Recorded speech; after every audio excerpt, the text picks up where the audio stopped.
All right. Hello, everyone. Welcome to the Barnes & Noble Book Club. Today, I'm Jenna Seery. I'm the associate producer of Poured Over, and I am so excited to be here talking about good material today. I am joined with two lovely people, one of my partners in crime and all things books, Lexie Smyth, who is Barnes & Noble's fiction category manager, and of course, the author of good material, Dolly Alderton. Hi. So, I have so many things that I want to talk about this book, but just a couple of things before we get started. This is a spoiler-filled conversation versus spoiler-free. So often I have to say no spoilers, please, but here we're going to talk about everything. So if you have questions, comments, things like that, please put them in the chat or the Q&A function. I will read them out. We can go through some things. If you had questions that you put in through Eventbrite, I have those as well. And a lot of you were wondering the same things that Lexie and I were wondering. So I think you're going to hear a lot of those questions come through. But to start, I think the biggest thing that this book comes up for us is how great all the characters are. And I want to talk to Lexie a little bit about why she picked this book for book club, because we've all been talking about it for months and months and months, but now you get to know too. Okay, and here I'm going to drop the first spoiler. This is a book about a breakup where no one's really at fault, which I thought was really interesting. It's a book that's all about what happens when a relationship just simply doesn't work out for various reasons, which I think is unusual. A lot of books about relationships are either about the actual breakup, the horrible things that happen between the people. You like both of these characters, both Jen and Andy. I want to be friends with them, and I want to know why it didn't work out. And so I'm sure we're going to get into that in our conversation here. I agree that I immediately was invested with both of them, but I know some of you out there with your Eventbrite questions felt this same way, that we were a little bit surprised to see Andy as the main voice versus Jen, which I think a lot of fiction about relationships really comes from a female perspective. But I know Lexie and I talked about this a lot as well. Was Andy's voice a big factor for you when you were falling in love with this book, Lexie? And then after Dolly, can you just talk to us a little bit about Andy's voice? Yeah, sure.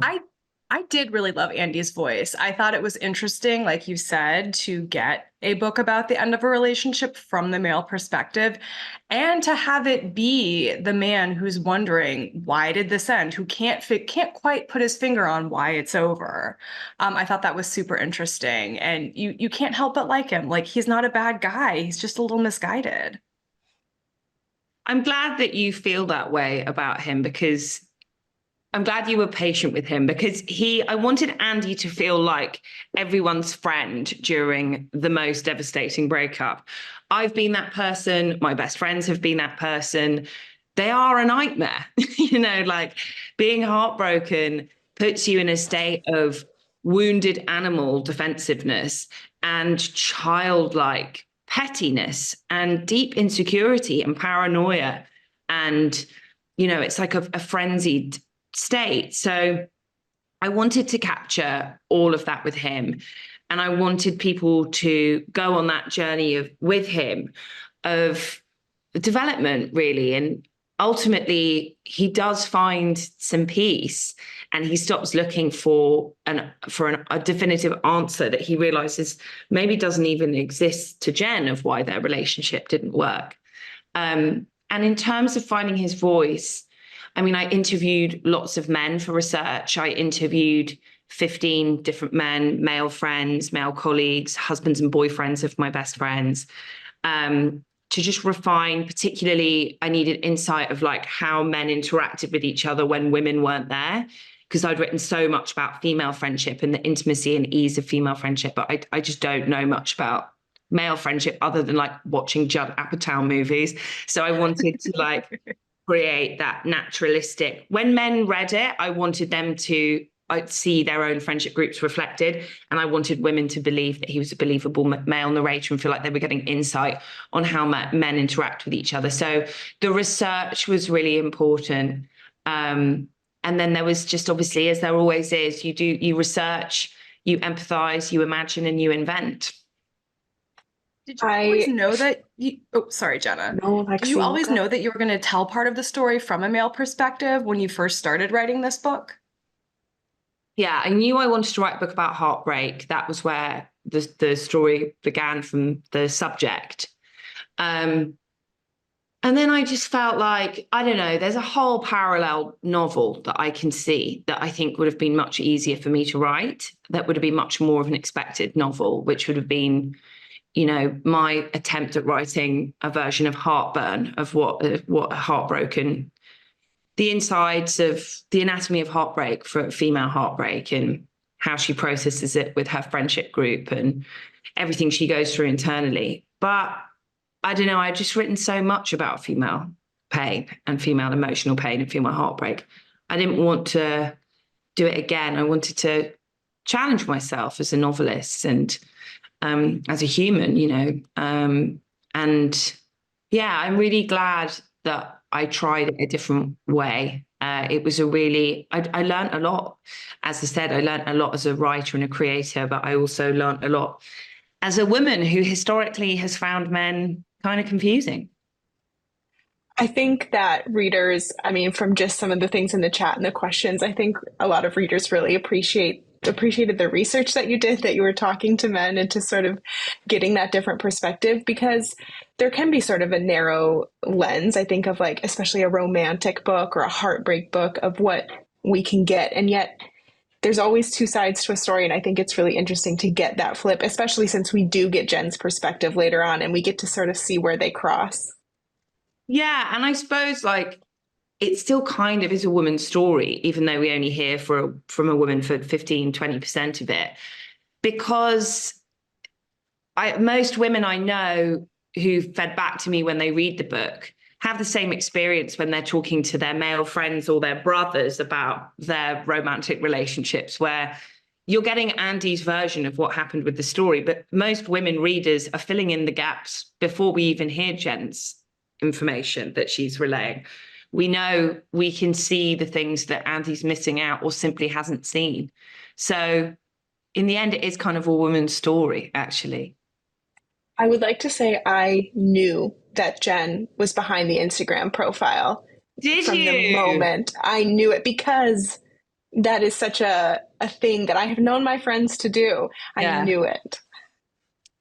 Yeah, I must say it's not something I have done, but it is something I have nearly done so many times. And obviously that's like one of the joys of writing fiction and writing screenplays, is you get to have characters be brave enough to do the things that you've thought about but never would execute actually in real life.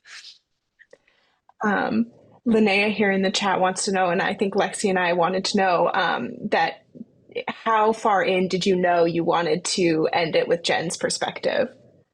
I think I knew from the beginning that I wanted to hear from Jen in the end, because I thought it could be really satisfying to sort of plant like a trail of clues throughout Andy's version of events, and then have these question marks kind of answered in the last part. I just thought that was satisfying, and I think that that's a kind of satisfaction that one doesn't get when they go through a breakup. You never really know, where were they the moment they left the apartment when we said that was it? What was it like for them when they first kissed someone new? You know, I find that like an incredibly frustrating part of a breakup, is imagining what's happening on the other side, and you never really get to know what does happen. So, you know, that's the privilege of being a writer, that I get to go into the other side. I get to switch those perspectives. So I thought that would just be like a nice opportunity in literature to offer something satisfactory, like satisfying, to correct something that you can't get in real life. But I think what I really understood as I was writing Andy and his, you know, shortcomings as well as all the wonderful things about him, I think it was while I was writing him that I understood clearly what what her final section would be about, and really why she broke up with him, which was about him, but also about a rejection of a type of life which is sort of expected as default for so many women.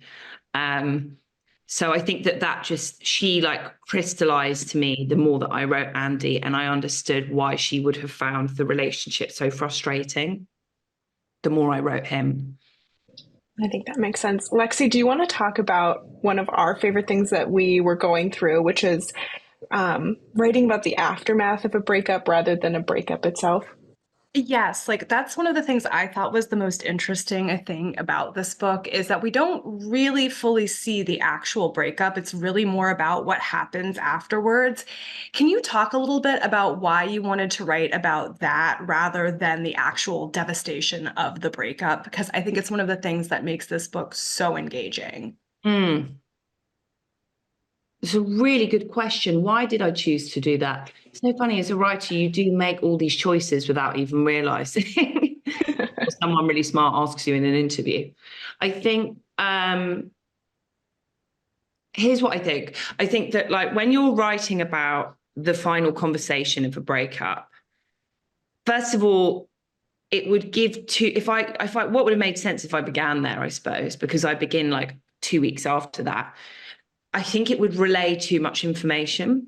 I think that we would take sides as readers too quickly. I think we would know everything that led to that point so fast. And I think emotion is such a tricky one to write about because I really like making readers feel things. But I like doing it through, this is going to sound really pretentious. Please, can everyone at home forgive me for saying this? I'm just like giving words to these thoughts for the first time. So I'm going to sound like a bit of a jerk. But I think the way that I like making people feel things is often like not with an extremity of emotion or emotional language. It's about a subtle stacking up of truths about being human. And that is something that accumulates to something that makes you feel something rather than people saying huge overblown emotional things that feels, operatic or something. Or like, I think you can get there. Like I'm thinking about that incredible moment in Marriage Story, which is like a reference for the book and actually is referenced in the book because it's set in 2019 and Jen talks about seeing it at the cinema. But I suppose like that huge blowout row that I think is one of like the finest dramatic scenes I've ever seen, where there's nothing but hatred for each other, which is obviously like actually an expression of enormous love and grief. The reason that is so impactful is it's so earned over the course of something much more subtle about what it is to separate as a couple, which is like, how do you untangle from each other? What do you miss? What's left? What's the absence? What are you relieved? All that stuff means that moment feels like you've really built to it. And it's like you've been accumulating this feeling of sadness and ennui. And then something like that kind of just like pushes it finally into floods of tears. And so I suppose, yeah, that's probably what I was trying to do. And you did. But I just love making you all cry. It's my favorite thing. My favorite thing is a girl in a line for a signing telling me she cried at my book. I was like, yes. And like many of us, it's like you can go from making us laugh to making us cry to making us feel all the things in between. And so much of life exists in the in between. And so much of that is reflected, I think, in your works of like, yes, there are a lot of extremes, but most of what happens is the space between the biggest joys and the saddest lows. Yeah. Yeah, totally. And like, the bit that I knew I wanted to be, I suppose, like my version of the Marriage Story, that huge blow up confrontation, I suppose the bit I was most dreading writing, because I just knew I would find it really sad and I wanted to optimize the pain of that moment in a way that felt really real, was probably like when Jen and Andy sleep together.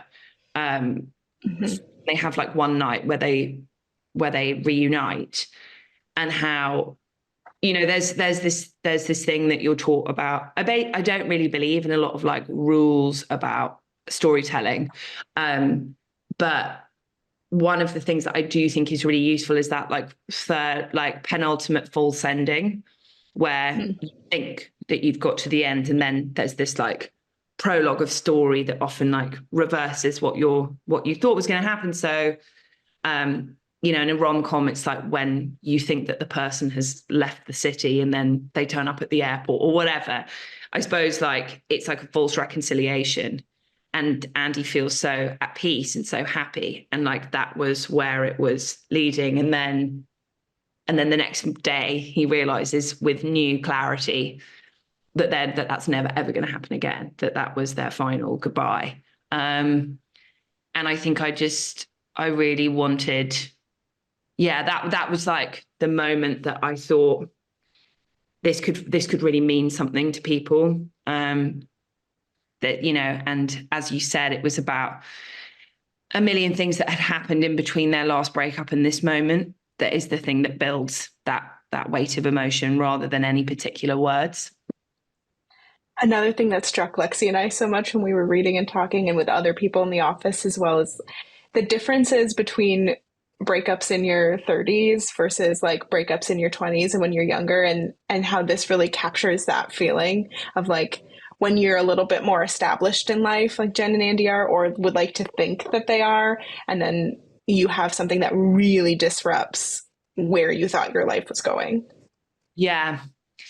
I mean, when the older you get, the more likely is that you build a world together. I mean, you always build like a metaphysical world together, whether you're 15 or 50, of like, here is this invisible space between us where we put in all our secrets and all our in-jokes and all our shared rituals and all our albums and all our memories and all our mutual friends that we create and the circles and communities we create. And, you know, we always do that, but it gets more practical by the time you're 35. They share a home. You know, some people share pets. I think the most painful thing I could ever imagine having to share or divide up would be the care of a pet. You know, that's something. And, you know, plans, that's the other thing.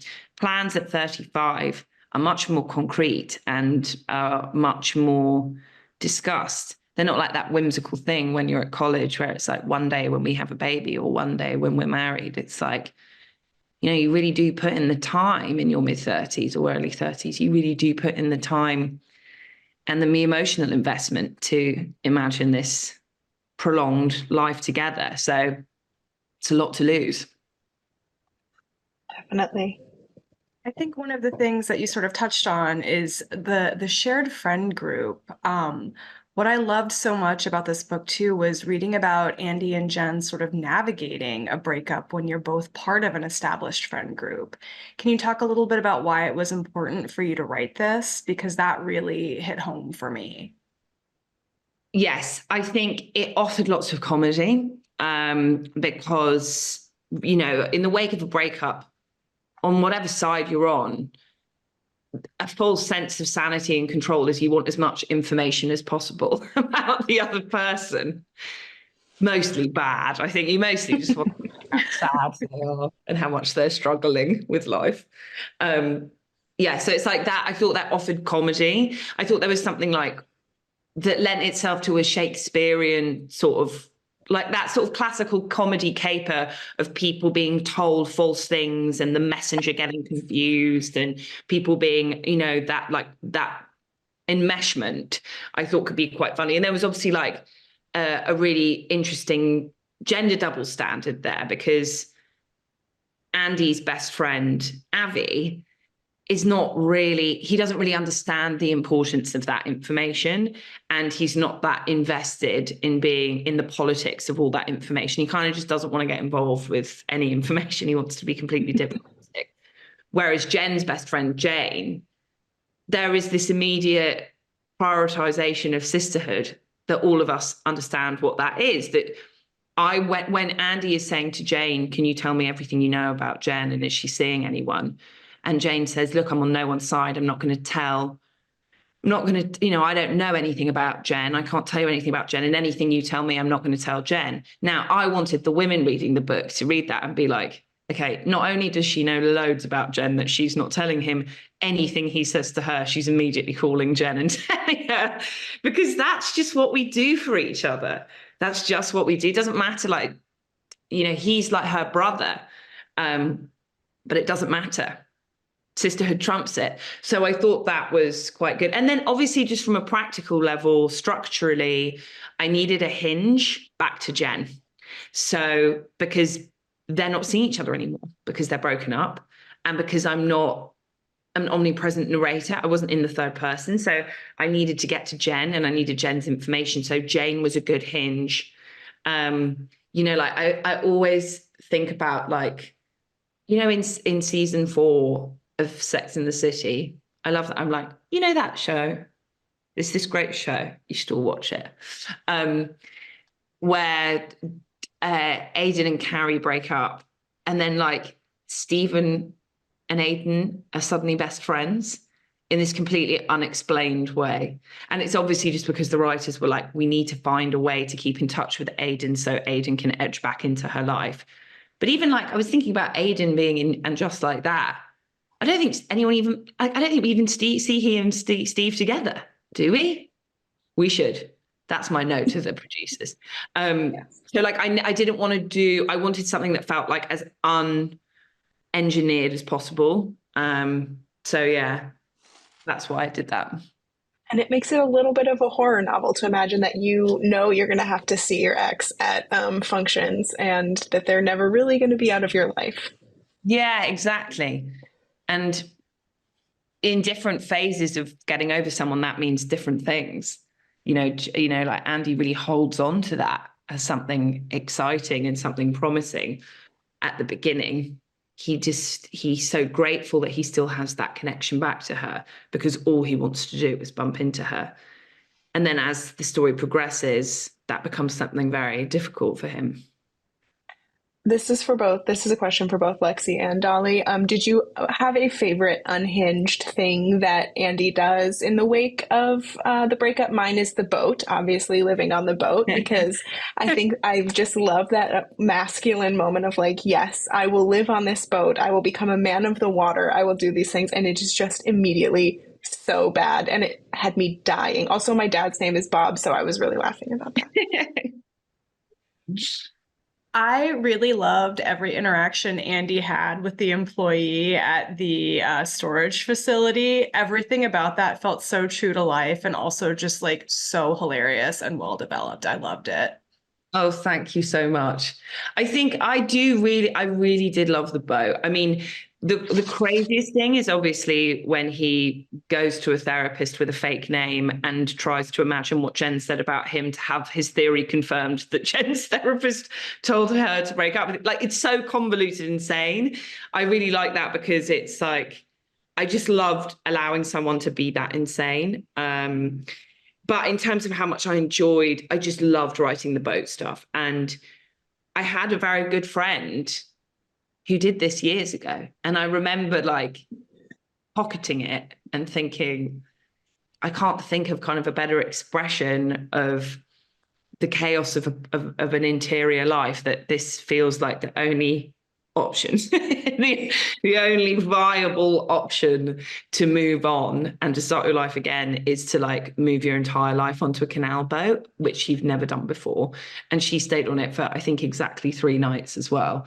There's something about, as you said, Jenna, there's something that so encapsulates like the romanticism of Andy as well, and his capacity to fantasize, that he found, like, he managed to create a story so quickly, of why this completely ridiculous decision was the right decision for him. It tells you a lot about who he is and kind of his like sweet optimism, actually, that he wants to he wants to start again, and he's desperate to try and make this breakup into something that could be romantic or funny or intrepid, but the boat is not the answer.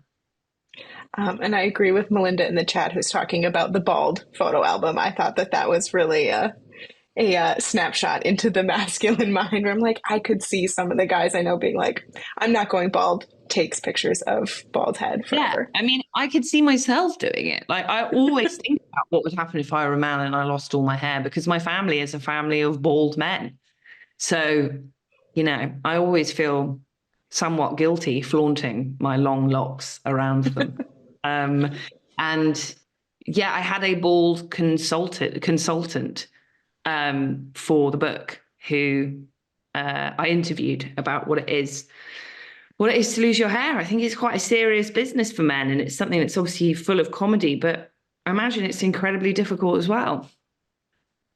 I love the depth of research that went into all this. It's not just like, oh, I talked to people, because I know you talk to people in comedy as well, and to like sort of expand all that. I think it really makes these characters real, especially the side characters. There are so many great side characters in this that really round everything out and make the craziness of Jen and Andy's situation feel much more real and grounded.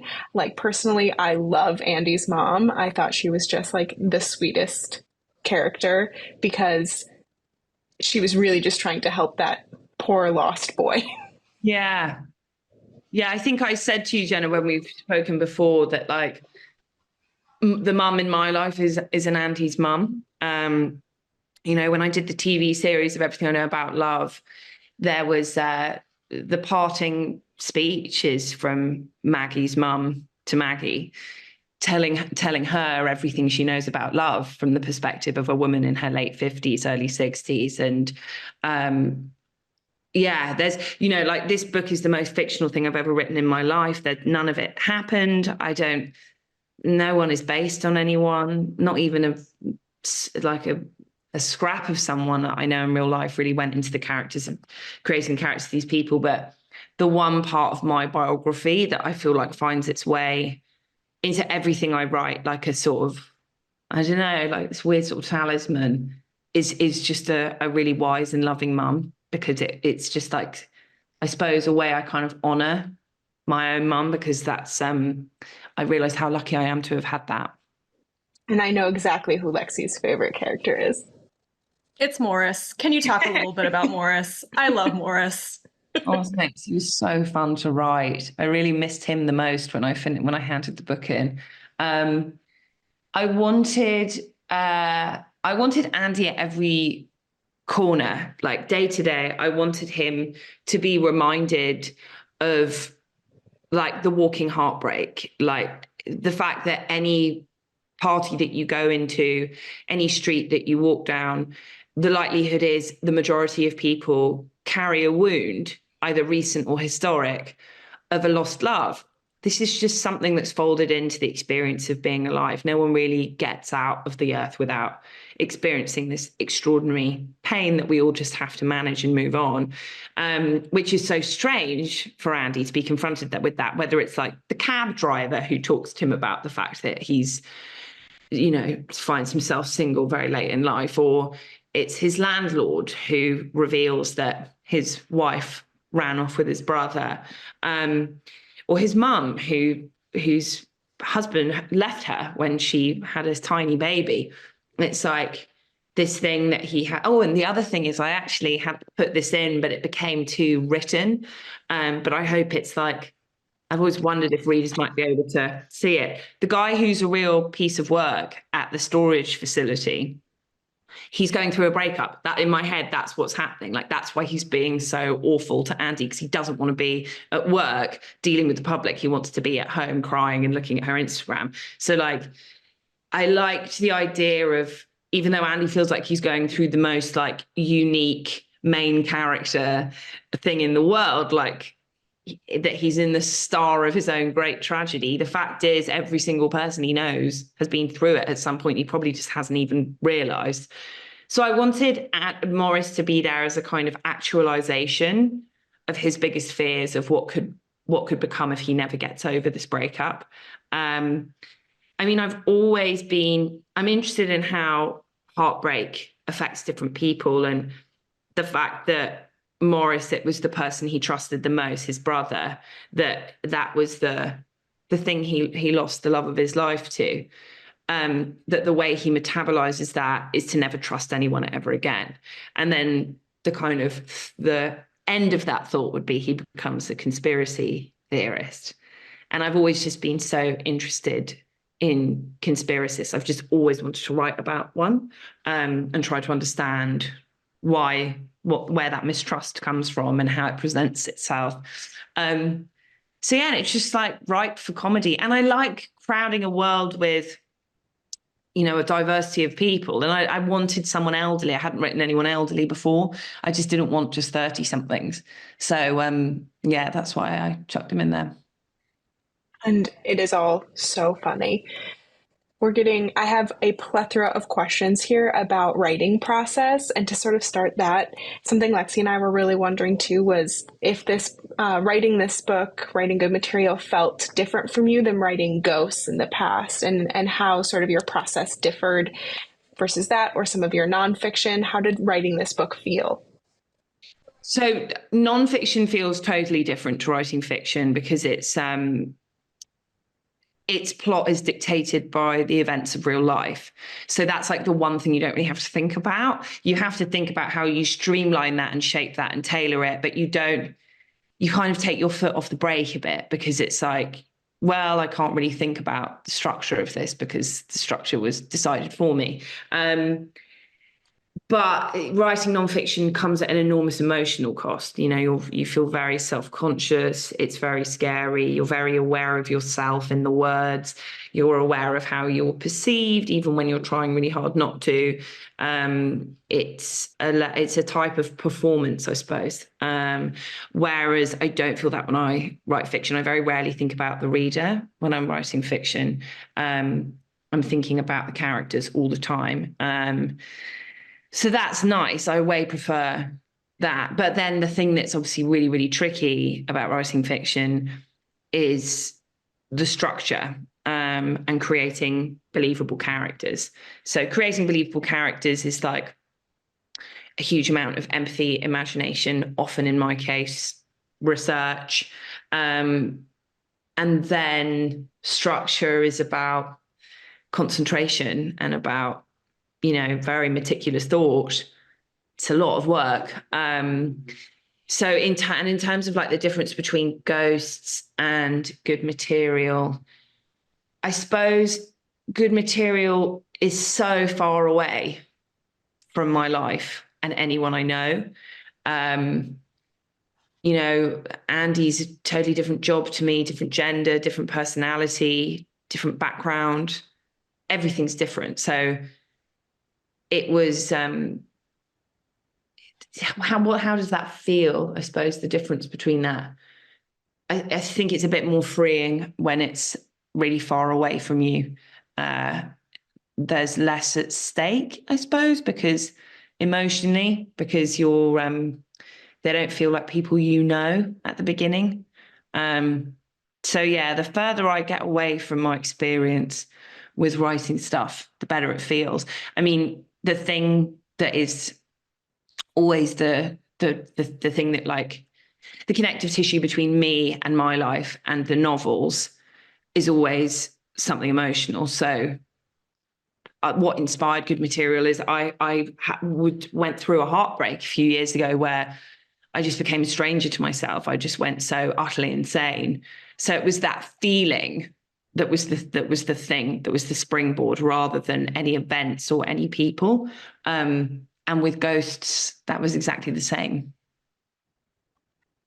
I thought that. I think that so often, sort of that initial thing that sparks it, you can feel that through the entire novel. And I think in good material, you really get that sense of, even though it's not personal to you in the sense that this happened to you, you can feel the connection to it. And I think that always just does something special for a book when that spark is there. Thank you. And something that I found very refreshing, and Lexie, I wonder if you felt the same way, was that the happy ending of this book is that they don't end up together because they're not supposed to be together. And so often I think when you see heartbreak in fiction, it's like, oh, but I wish, I wonder if they could have made it work or whatever. But I think with Jen and Andy, by the end, they're not supposed to be together. No, Yeah. again, that's one of the things I loved about this book is that you love both of these characters. You don't hate anyone at the end of this book.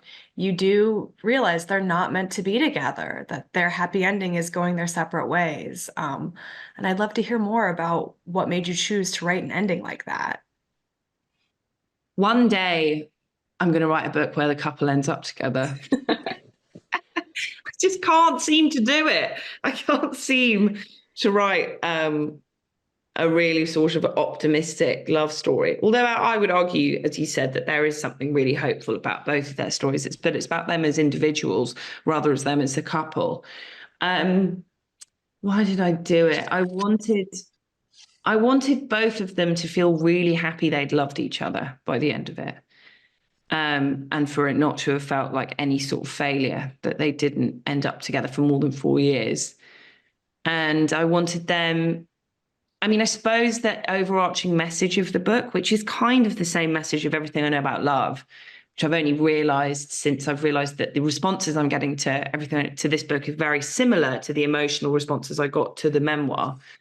I wanted to write about what it looks like to choose an unconventional path in life, what it looks like to be brave, to choose not to do what everyone around you is doing, to choose to do the thing that everyone tells you not to do or that everyone is worried about if you do. And for Andy, that's his career, and for Jen, that's her.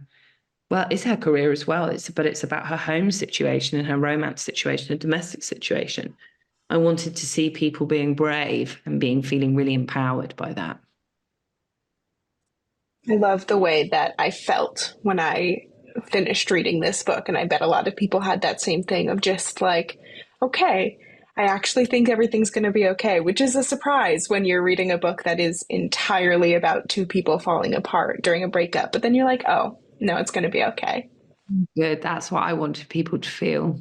It's not perfect, but it's going to be okay. And especially because you write about some of the like most intense and like awkward experiences going through. I always think of the scene in the bank where they're like fighting in front of the teller trying to separate their account. But in all of your work, you've never really shied away from putting all of that out there, putting all of the stuff out there, whether it's in your Yeah. nonfiction or fiction. Do you have any feelings or thoughts about like vulnerability in writing and being able to put some of those things out that some people wouldn't? Yes. It's a good question. Um, I mean, when people are writing nonfiction, the main piece of advice that I give them is to not break news about their own emotions. So if you're feeling something that's really interesting, but it's really enormous and it's really like, and it's changing you or it's changing things around you, just don't break news about that. Wait for 2 years to pass before you start writing about that. And in terms of like that vulnerability, I mean, I just think sincerity is really, it's quite a maligned thing in writing, actually. I think it's quite hard. I think being cynical or being distant or removed and observational is much easier. And for some books, that really works. And for some authors, that really works. But I really like making people feel with my work. And that's what actually I've really realized about this book with, as I said, how it mirrors Everything I Know About Love. I think there was a period in my work after Everything I Know About Love where I felt so embarrassed about how emotional that book was. And I felt grateful that people had such a huge emotional response to it.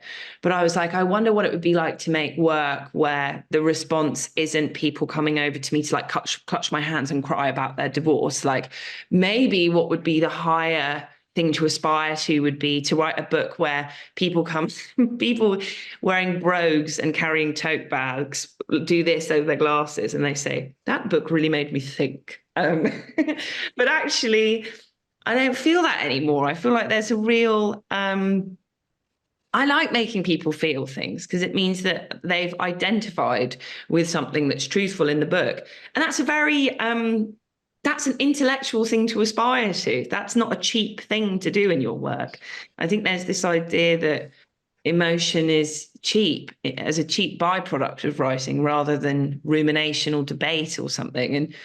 And you can't get to that without really digging deep. I mean, the way that I really dig deep into emotional stuff, which then I think I try and put into my work, is a lot of conversations with very heart smart people who are my friends.